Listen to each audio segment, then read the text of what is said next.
朋友，大家好，今天是2020年12月22号，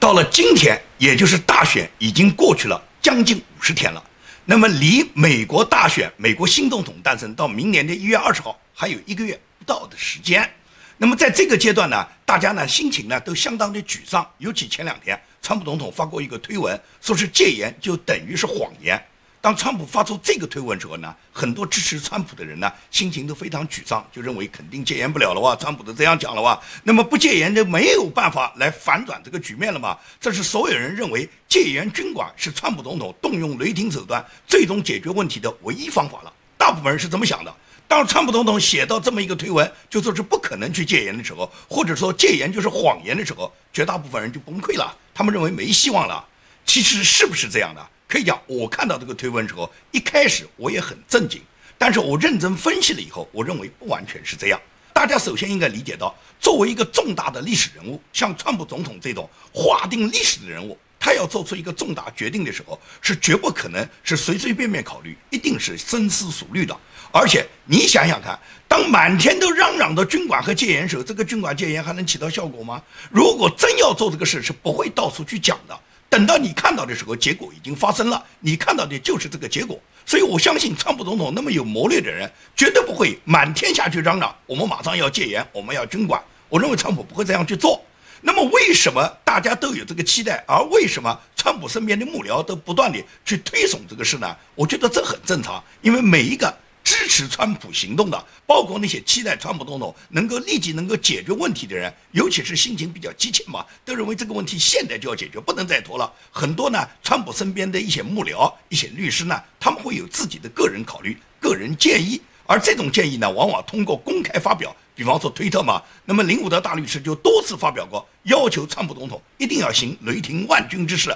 还有弗林将军也多次解释过，川普总统有这个权利，马上动用军管，是完全可以在问题州实现对所有的机器进行封压，然后对这6个州重新进行选举，把这个选举结果就拿出来了。那么弗林将军也好，林伍德大律师也好，他们都有一些建议，川普会不会采纳，什么时候采纳，这要川普最后的决心。那么川普他究竟想怎么做呢？其实大家可以看到，川普总统一直是什么？他首先是在谋求司法上的道路。当然，司法上的路大家都看到，这么长时间50天下来，基本没走通。可以讲，川普总统的几个大律师，包括林伍德大律师，包括朱利安尼，包括鲍威尔，他们起诉的各种案件，基本上被所在州的法院就否定了。打到最高法院的案子，也基本上最高法院的大法官要么是不受理，要么是拖延时间。尤其是德州上诉案，德州上诉案本来让我们看到很大的一个光明前景的，但是最高法院几个大法官叛变啊，罗伯茨带头表示坚决不能受理德州的案子，因为我们不愿意左派闹事嘛，他们怕左派来威胁他们。实际上罗伯茨这是一个借口，因为罗伯茨早在8月份他就明确要说到要把川普从这个局里面做掉，绝对不能让川普连任。这是罗伯茨早就叛变了他大法官的立场，早就丧失了他的气节。那么罗伯茨在这个里面做这件事，他带领的几个自由派大法官，他们毫无疑问来讲，他们就在这个里面形成了一部分的力量。而最关键是川普总统提任的这3名大法官集体倒戈，那么最终就导致了7-2的表决结果以后，也就是德州案被驳回了哇，说是德州不具备上诉的资格，你这个德州你没有权利对别的州人家怎么选举你去指手画脚，他们对德州驳回了。那现在川普总统个人他提出到最高法院大法官，他个人提出要求大法官来审理这7个州不公平的案件。那么川普总统是当事人，是本轮大选里面直接的竞选人，是跟他本人的利益切身有关的，你不能说川普总统再没资格吧？那么最高法院大法官会不会优先审理川普总统的提案呢？我觉得他们不会，他们驳回呢，可能是不敢说驳回，因为川普总统再没资格，全美国人民哪一个人还有这个资格呢？川普总统是当事人之一啊。他们只会拖延这个案子，把这个案子拖到明年1月20号新总统的诞生以后，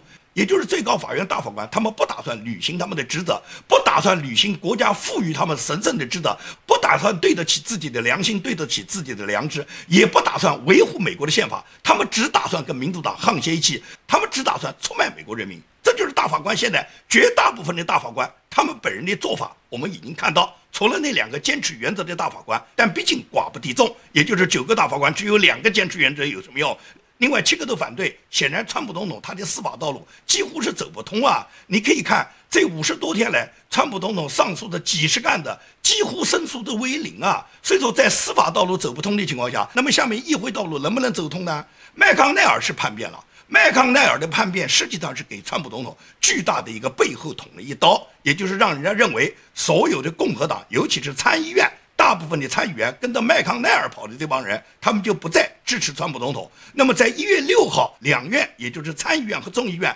对今年大选总统的这个当选人进行认证的时候，肯定不会帮川普总统，最终他们就一定会认证拜登当选。这是让人家认为生米已经做成熟饭，你川普就乖乖认输。按照麦康奈尔对川普讲的，你还剩30多天任期，你就洗洗睡吧。这是麦康奈尔他要求川普怎么去做的。但是你觉得川普总统会坐以待毙吗？因为宪法里面规定，即使是在1月6号参议院、众议院审核所有的选举人投票，确定新当选的总统，如果是众议院、参议院全部认可了现在这7个舞弊州他们所有的这个投选票的这个合格性，也就是参议院、众议院他们认为这7个州现在选举拜登这个票有效，他们就认定拜登可以当选了。那么这样这个提案送到最后一关，就是彭斯，由彭斯副总统签字。我在昨天的节目里面谈到，彭斯副总统是守门员，因为美国的一个宪法律师，他明确写了这么一段推文，就是彭斯副总统有权利不签字的。他如果认定本轮大选里面有舞弊现象，有不公平选举的现象，彭斯副总统是拒绝这个选举结果的，他可以不签字的。那么如果彭斯副总统不签字，那么会是一个什么结果呢？历史上有没有这样的先例呢？彭斯会不会不签字？如果彭斯不签字，那么显然宪法的议案他这个流程就没有走完。那么宪法议案流程没有走完，新当选的总统肯定就没有被选出来。那么彭斯是不是他作为这个守门员，他最终能够有这个担当？他就本人就是不签字。历史上有没有先例？历史上没有这个先例。可以讲，所有的历史都是人们创造起来的，只有英雄才能创造历史。你觉得彭斯副总统他作为川普总统最好的搭档，他就不能创造这个历史吗？也就是彭斯他就是不签字，他不认可今年这种选举舞弊的结果。当彭斯副总统就是不签字的时候，毫无疑问来讲，也就是今年新当选总统的这个宪法流程走到这一步就停止了。那么停止以后，下面怎么办？美国宪法都有现成的议程，早就有过规定，就是当新总统在正常的这个议程没有走完的时候，只能采取另外的方式。另外的方式，一种就是这7个州所有的选举人，他们退回他们本州，由当地的议会重新推选他们的选举人代表，然后由这些选举人代表重新选举总统，这是一个方案。第二个方案，也就是这7个州的所有选举人票不予以承认。不予以承认情况下，川普总统和拜登都没有达到270票，而川普总统他的选举人票是高于拜登的。如果你说高票者当选，那么川普就当选了；如果你说采取1州1票，就议会投选方式，那么1州1票的方式，川普总统也肯定能当选。因此来讲，只要彭斯副总统他守住最后这一关，就完全有可能改变现在的这个结局啊。那彭斯能不能守住这一关呢？很多人都担心。我可以告诉大家，大家一定要坚信。我觉得川普总统他气定神闲，就是因为什么？川普总统他胸有成竹。我相信川普总统一定是看到这一点，川普总统身边的那么多宪法专家也一定看到有这么一条。因此，我觉得川普和彭斯他们经过4年两人的搭档，两人的磨合是相当默契的，两人绝对是有这个能力来扭转乾坤的。完全可以这样吗？川普总统和彭斯副总统两人互相商量好吗？这是我的猜测啊。也就是说，我认为他们如果是这样去做，那最有利扭转美国现在的形势，最有利于制造美国再次伟大。也就是川普总统和彭斯副总统商量好，由彭斯坚决不签字，那么川普就可以连任。川普连任的情况下，在前2年，川普把所有华盛顿的沼泽全部排干，把所有这次制造大选阴谋里面的民主党和共和党这些大佬们，把这些人只要是涉嫌到跟境外敌对势力有勾结的，通通把这些人送进监狱，以叛国者的名义把他们送上军事法庭去审判。那么排干了华盛顿的沼泽，挖出了共和党和民主党所有的这些叛国者们之后，然后川普总统他就可以退隐山林，他就可以退出总统这个职位，由彭斯副总统接任。彭斯副总统至少可以接任川普总统遗留下来的1到2年的任期，然后彭斯副总统再竞选连任。也就是说，这种情况下，彭斯副总统完全可以继承川普总统的路线，然后就沿着川普总统已经开创的制造美国再次伟大的这条路线就前进了，就排干了华盛顿的沼泽，就扭转了美国的乾坤。你觉得这种可能性没有吗？这需要2个伟人，他们互相商量好，而且在关键的时候，伟人发挥伟人的作用。历史都是英雄创造的，你觉得彭斯和川普不能够创造历史吗？我觉得完全有可能。所以说呢，现在呢，我们不要因为这个军管的问题被川普总统排除了以后，就觉得没有希望了。军管是一个方式，只是川普总统没有认为现在需要到了动用军管的时候。你看，川普总统昨天他在白宫就会见了几个决定挑战选举人团的共和党的议员，包括阿拉巴马州的莫布鲁克斯，包括佛罗里达州的马特盖伊，包括俄亥俄州的吉姆乔丹，包括乔治亚州的乔迪西斯。另外，当选的参议员阿拉巴马州的汤米·图波威尔跟川普总统也通了电话，他表示他坚决加入，因为按照美国宪法的议程，就是在1月6号认定今年当选总统大选的这个选举人票的时候，只要有1个众议院的议员他们提出反对，同时有1个参议院的议员愿意附和，写上书面的意见，这样参众两院就必须针对今年大选这个目前选举人投票的这个议案进行讨论，讨论以后就要投票表决，表决的结果只有2个，一个是认定今年大选继续有效，拜登继续当选，还有一个结果就是退回那7个增议州，这7个增议州所有的选举人由当地的议会、当地的立法机关重新推选选举人，重新推选总统。那么无论走到哪一种方式，对川普总统来讲都是有利有弊的。如果是第2种方式，就是退回选举人，回到当地议会，由当地立法机关重新推选选举人，那么川普总统一定当选了。那么多半是2院，也就是参议院、众议院都只会认可现在选举的结果，就是认可拜登当选了。那么最后一关，也就是到了守门员，到了彭斯副总统手上了。彭斯就是不签字，你能怎么办？彭斯不签字就走不完宪法规定的议程。美国宪法没有规定过，如果副总统不签字，那么就继续生效，没有这么一个说法。如果彭斯副总统坚决不签字的话，那只能走向另外一个选举议程，也就是前面的选举，因为这几个环节只要有1个环节把它挡住，那显然就要走另外一个环节。所谓的前面选举的环节，就是我们看到的正常的选举环节，就是选民们投票，当地的选举人把票投给总统当选人，然后投出来的票由参众两院认可，参众两院认可以后，副总统签字。副总统因为本身还是参议院议长嘛，所以说这是美国的宪法选举流程，过去多少年来都是按照这个选举流程去做的，那么顺理成章的事大家都能够接受。问题是总会有变化，总会有先例，总会有先例被创造，也就是真的这一次就发生了副总统不签字，那么当这个先例开启以后，就会产生另外一个结果。所以我强调大家不要那么沮丧，尽管川普总统身边全部是叛徒，我们可以看到川普总统他在上个礼拜5召开的白宫会议上面，有那么多白宫的所谓首席法律顾问，他们都劝川普认输，但是川普第2天就解除了他这个首席法律顾问的职务啊。这个人在弹劾案中是为川普总统立下了汗马功劳的，但不因为你过去立下过汗马功劳，你今天倒向民主党，然后你劝川普认输，甚至那几个法律顾问都不断地去撒谎，去欺骗川普总统。在这种情况下，川普总统把他解除职务是完全正常的，因为正邪之战已经开始了，现在川普总统没有办法退啊。如果川普总统输掉这个战争，就意味着输掉美国人民啊。川普在战争期间究竟需要的是律师还是需要战士呢？为什么川普总统亲自发推文，要求大家1月6号都到华盛顿地区去举行盛大的集会游行啊？在这个集会游行上，不就是要让所有的左派、让民主党、让参议院、让众议院所有的参众两院的议员们看到人民的力量吗？那么这个人民的力量还不足以代表他们在支持着美国人民，支持着川普总统，支持着美国要走向一条继续伟大的道路吗？美国已经到了不拯救就跌入万丈深渊的地步，难道大家认识不到吗？我昨天看到一个媒体叫 ABC 做了一个报道，美国最崇高的、最受人尊敬的西点军校，今年的考试居然有70个人涉嫌作弊，最终呢有59个人表示认罪。你想想看，美国是一个什么国家？美国是一个以信仰为基础的、不撒谎、不作弊的美国。居然连无党派的西点军校这种百年军校，无论在美国历史上，在世界军事史上，都是有着极其重要地位的西点军校，居然都出现大规模的舞弊啊，有70个人舞弊啊，而且59个人已经认罪，就是这59个人都承认自己肯定作弊了。这种现象的发生，你不要反问一下美国怎么了？美国产生这种社会整体堕落的现象，川普如果不为了反对这种舞弊来抗争，那么谁来挽救美国呢？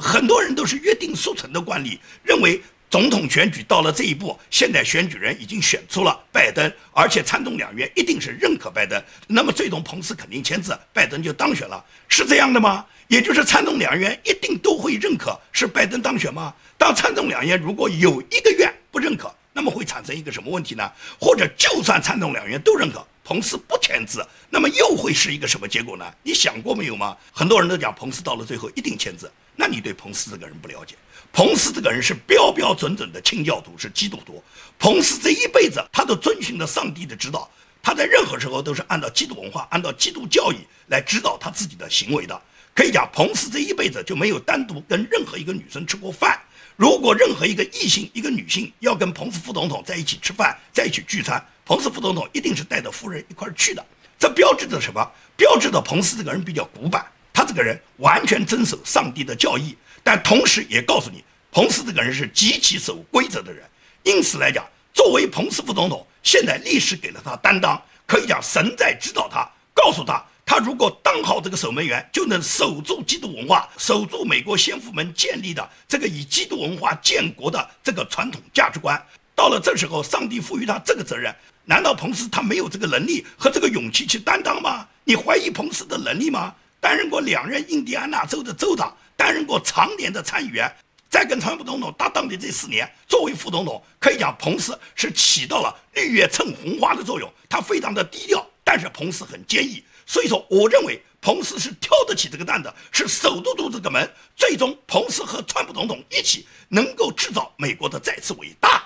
制造美国的再次伟大，不光是要川普总统他来制造美国的再次伟大，首先是美国人民。所以说，所有支持川普的、希望美国能够再次伟大的美国人民，就应当响应川普总统的号召，我们尽量多的赶到DC华盛顿，就是在1月6号到DC华盛顿去展示我们人民的力量，也就是人民首先是创造历史的动力。那么在人民都支持的情况下，毫无疑问来讲，川普总统和彭斯副总统他们这种英雄应当由英雄来造时势。我们呢，不要认为呢我们比川普更聪明，比彭斯更聪明，我们可以想到我们有更多的锦囊妙计。我告诉你讲，川普总统和彭斯副总统有绝对这个智慧，他们有能力在这一场宪政危机中保卫美国，保护美国的宪法，保护美国人民，捍卫美国人民的自由，夺取本年度总统大选的胜利。所以在这个过程中呢，大家一定要有耐心。很多人讲说是非常时期可以行非常手段，这是毫无疑问的啊。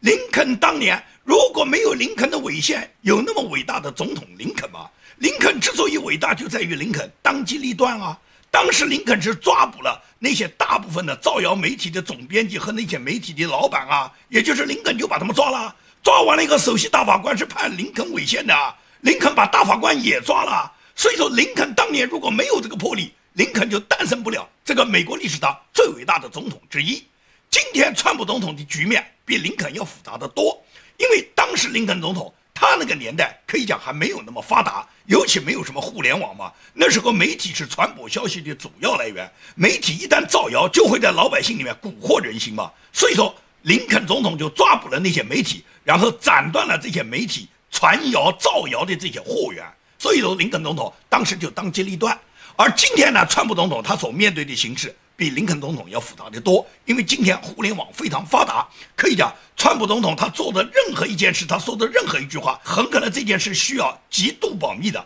但是媒体已经把它泄露出去了。你看上个礼拜五白宫的这个重要的幕僚会议，这个会议刚开完，马上连波尔顿就知道了。波尔顿第2天他就开始跟 CNN 透露，说是昨天晚上川普已经率领他的幕僚准备军管，准备戒严了。那么波尔顿从哪里知道的呢？川普是驳斥了波尔顿，认为波尔顿是不可能知道白宫开会里面的各种机密的，但是确实是有人给波尔顿透露了一定的消息，这就是川普身边的那几个白宫的司法顾问嘛。这个其中有一个顾问不给川普开除了吗？川普为什么开除他？就是他把整个白宫幕僚会议上面的很多内容向外面做了泄露嘛。那么毫无疑问来讲，川普总统身边像他这种出卖川普总统的、背叛川普总统的、当面向川普总统撒谎，然后劝川普赶紧认输，而且把川普总统所有布置的重大行动他都能够泄露到外面去的人，这种人川普总统仅仅是解职吗？像这种人，我觉得是应当把他们送上法庭。但是川普他毕竟是个基督教徒，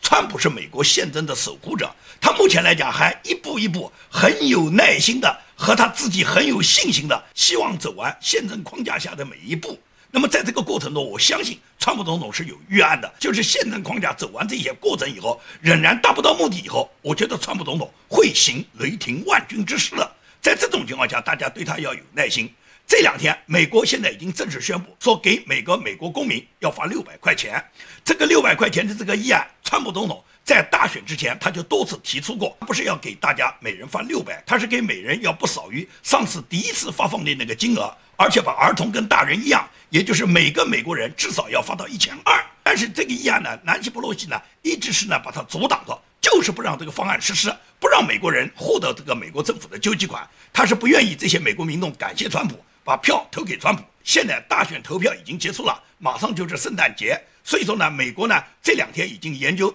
正式决定要拿出9000亿美金来进行赈灾。这9000亿美金发到美国人手上多少呢？是每人600，每人600，有人算过，全美国人一个不落的，包括现在在美国的这些所谓非法移民的，他们都能拿到的话，也就是3个多亿。这3个多亿人每人600，加起来都不到2000亿。那么9000亿只用在美国人民身上只有2000亿，还有7000亿到哪里去了呢？那7000亿全部给他们给了世界上各个亚非拉的国家，包括很多跟美国作对的国家，包括连亚洲、非洲有很多对美国根本不友好的国家，这些国家都拿到了钱，有的拿的多，拿好几个亿，有的拿几千万美金。为什么美国要拿那么多的钱去救助世界上那些对美国制造麻烦的国家，而美国人民每个人只拿600呢？这就是民主党的政策啊！民主党口口声声是照顾穷人，但是到了要照顾的时候，你觉得他们在照顾吗？我们加州州长叫纽森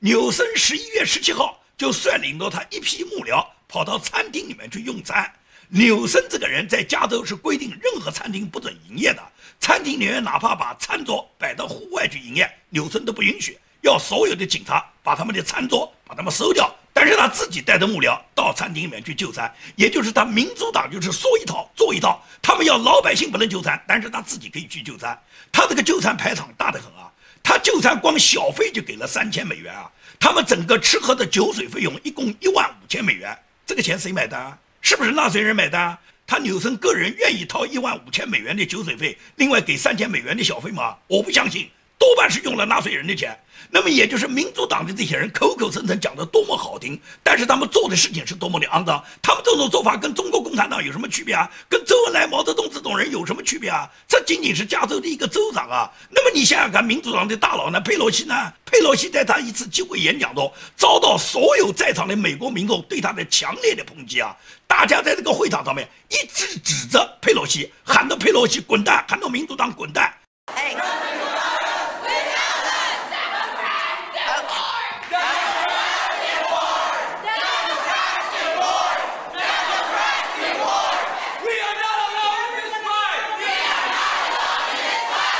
Okay, you've asked some questions. Okay. I totally agree with you. But as we fight the fight for the Dreamers, which is our... Do you want to listen or do you just want to shout? Yeah, I got it. 这就是人民在对付你佩洛西啊！你可以看到民主党的大佬跟人民在一起的时候，都受到人民对他们的责骂，人民赶他们滚蛋。而川普总统，你看他走到人民身边，川普总统走到人民身边的时候，包括西点军校，你看西点军校的军人们排山倒海的欢呼 USA， 欢呼川普总统。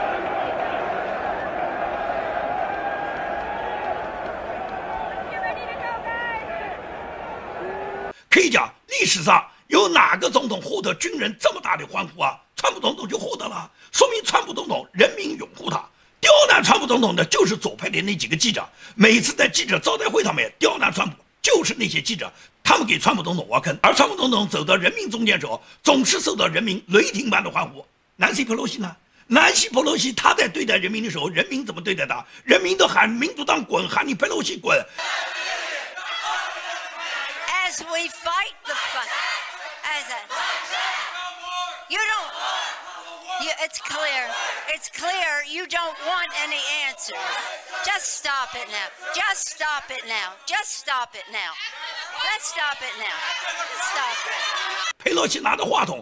话筒讲的声音都被人民怒吼声所掩盖。佩洛西的双手在发抖啊！你看没看到？你看到这段视频你就知道，人民对佩洛西、对民主党是多么的斥责，对他们是多大的抗议。这就是民意啊！所以民意决定了美国。无论那些媒体写的多么好看，无论媒体那些颠倒黑白，给这些民主党的这些执政者给他们唱多少赞歌，但是人民的眼睛是雪亮的。在中国也是这样，中国曾经有过一个很有名的画家叫范缜。范缜当年在89的时候，他反对过中共，支持过学生运动，所以他也流亡海外的。但是流亡海外呢，中共一找他勾兑呢，他马上就来不及回去报效祖国了，马上就跟中共勾兑达成意见，马上就要去跪舔中国共产党。所以范缜回国以后，范缜那么多年来都是为共产党洗地唱赞歌，他无数次歌颂习近平，他为习近平的什么著作了、语录了，出版了多本画册画集，也就是他不断地高唱习近平万岁。他早就背弃了他的理想，或者讲这个人根本就没有理想。但是共产党不因为你范缜歌颂他，共产党就不打击你啊！共产党就在这几天在北京就把范缜在北京的小产权房就把它拆掉了，说是他盖的一个非常漂亮的四合院。那因为你歌颂共产党，共产党四合院就不拆了，共产党照样扒你个精光，绝不因为你嘴巴上高喊的爱党爱国，共产党就会怜悯你。因为共产党要用你的时候，你就是条狗；共产党不用你的时候，就杀了你吃狗肉。这就是共产党卸磨杀驴一贯的动作嘛。范缜的下场也是那些歌颂民主党的那些御用记者、御用文人，他们最后的下场，他们最终一定会被历史所抛弃。好，今天的节目就跟大家做到这里，谢谢大家。